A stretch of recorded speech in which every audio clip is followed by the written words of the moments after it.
நண்பர்கள் அனைவருக்கும் வணக்கம். வாழ்க நிம்மதியுடன். நம்ம இதில் என்ன முதல்ல பார்க்க போகிறோம் அப்படின்னு பார்த்தீங்கன்னா, எழுதியிருக்கோம் பாருங்க. பார் வாழ் அப்படின்னு எழுதியிருக்கோம். பார் அப்படின்னா என்ன அர்த்தம் அப்படின்னு பார்த்தீங்கன்னா, பார்த்தல் அப்படிங்கிறது உங்களுக்கு எல்லாருக்குமே தெரியும். இன்னொரு அர்த்தம் என்ன அப்படின்னு பார்த்தீங்கன்னா, அதுவும் நம்ம எல்லாருக்கும் தெரிஞ்சது தான்.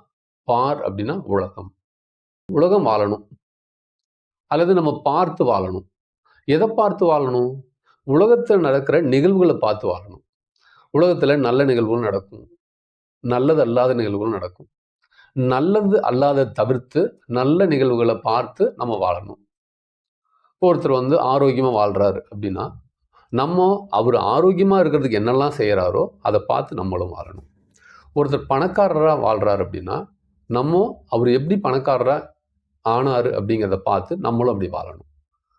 ஒருத்தர் வசதியா கார்ல போறாரு அப்படின்னா, நம்மளும் வசதியா அதே போல கார்ல போகணும் அப்படிங்கிறத பார்த்து நம்ம வாழ முடியும்.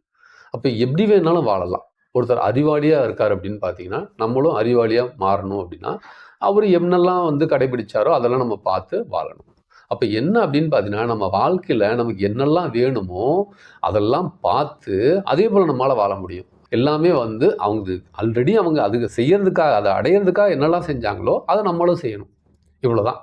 அப்போது இங்கே பார் வாழ் அப்படிங்கிறது என்னென்னா, ஒருத்தர் வாழ்கிற மாதிரி பார்த்து நம்ம வாழ்கிறது, அல்லது இதுக்கு முன்னாடி யாராவது வாழ்ந்திருப்பாங்க இல்லைங்களா, அவங்களோட வாழ்க்கை வரலாறு பார்த்து நம்ம அது போல் வாழ்கிறது. ஏற்கனவே நம்ம பார்த்ததை வாழலாம்.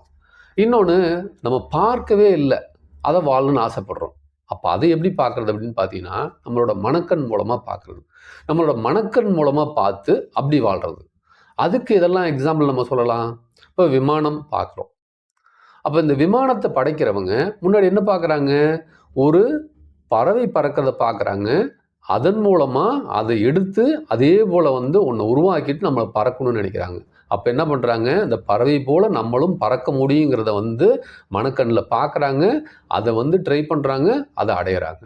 அப்போது நம்ம ஒருத்தர் வாழ்கிறார் அப்படின்னா, அதே போல் நம்ம வாழணும் அப்படின்னா, அவர் எப்படி வாழ்ந்தாரோ அதை பார்த்துட்டு நம்ம அதே போல் செய்யலாம். அல்லது நமக்கு ஒன்று வேணும் அப்படின்னு நினைக்கிறோம், அது இதுக்கு முன்னாடி இல்லை, அது வேணும்னாலும் நம்ம மனக்கண் மூலமாக பார்க்கலாம். அந்த மனக்கண் மூலமாக பார்க்குறத வச்சு நம்ம வாழ்க்கையை டிசைட் பண்ண முடியும். சரி, நம்ம மனக்கண் மூலமாக பார்க்குறோம் இல்லையா, அந்த நோக்கத்தை நிறைவேற்றுறோம்ல, அது எது நிறைவேற்றுது அப்படின்னு பாருங்கள். அதாவது நம்ம இந்த 2 கண்ணால் பார்க்குறோம் பார்த்தீங்களா, இது நம்ம புற உலக பார்க்குறது இந்த 2 கண்ணால் பார்க்கணும். 2 கண்ணையும் மூடிட்டு நம்ம இப்படி தான் வாழணும், அல்லது இந்த மாதிரி ஒரு விஷயத்தை நம்ம கண்டுபிடிக்கணும் அப்படின்னு அவங்க நினைக்கிறாங்க இல்லையா. அப்போ என்ன பண்ணுறாங்க அப்படின்னா, அவங்க மனக்கண் மூலமாக பார்க்குறாங்க. இப்போ மனக்கண் மூலமாக பார்க்குறோம் இல்லையா, அதுதான் 3வது கண்.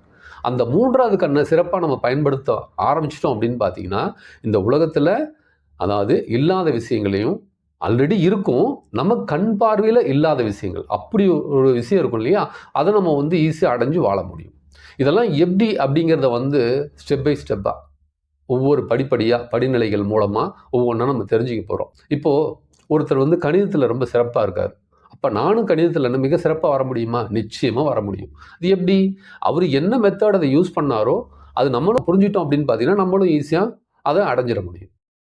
இப்போ ஒருத்தர் மியூசிக் டைரக்டர் இருக்கார். அவர் பெஸ்ட்டாக மியூசிக் போடுறாரு அப்படின்னா என்ன அர்த்தம்? அவர் அதை ப்ராக்டிஸ் பண்ணியிருக்கார். அவர் ப்ராக்டிஸ் பண்ணதுனால அவர் இம்ப்ரூவ் ஆகிருக்கார். அப்போ நீங்களும் அது போல் பெஸ்ட்டாக வரணும் அப்படின்னா நீங்களும் அதில் ப்ராக்டிஸ் பண்ணணும். அவர் என்ன மெனக்கெட்டாரோ அதை விட நீங்கள் கூடுதலாக மெனக்கடணும், அவ்வளோதான். பட் அவரை பார்த்த உடனே நான் அப்படி ஆயிடணும் அப்படின்னா அது சாத்தியங்கள் குறைவு தான். பட் அதுவும் பண்ண முடியும், சாத்தியங்கள் குறைவு. புத்தி கூர்மையோடு நீங்கள் செயல்படணும்னு முடிவு பண்ணிட்டீங்கன்னா நிச்சயமாக அதை ஈஸியாக பண்ண முடியும். பட் இது போல் இப்போ ஒருத்தர் பணக்காரர் ஆயிருக்காரு, நீங்களும் பணக்காரன் ஆகணும்னா நம்ம என்ன பண்ணணும்? அதே போல் நம்ம விஷயங்களை செய்யணும். இப்போ இதே போல் ஒவ்வொன்றையும் நீங்கள் என்னெல்லாம் நீங்கள் அடையணும்னு நினைக்கிறீங்களோ அத்தனையும் அடைய முடியும். அது அடையிறதுக்கான ஒவ்வொரு ஸ்டெப்பையும் அதில் சொல்ல போகிறோம். இதுதான் இந்த வீடியோவோட நோக்கம். இதில் தொடர்ந்து ஒவ்வொரு நாளும் வீடியோ வரும். அந்த வீடியோ நம்ம தொடர்ந்து பார்த்து நம்ம பயனுள்ள விஷயங்களை எடுத்துக்கிட்டு நம்ம வாழ்க்கையில் முன்னேறி மேலே வந்துக்கிட்டே இருக்கலாம்.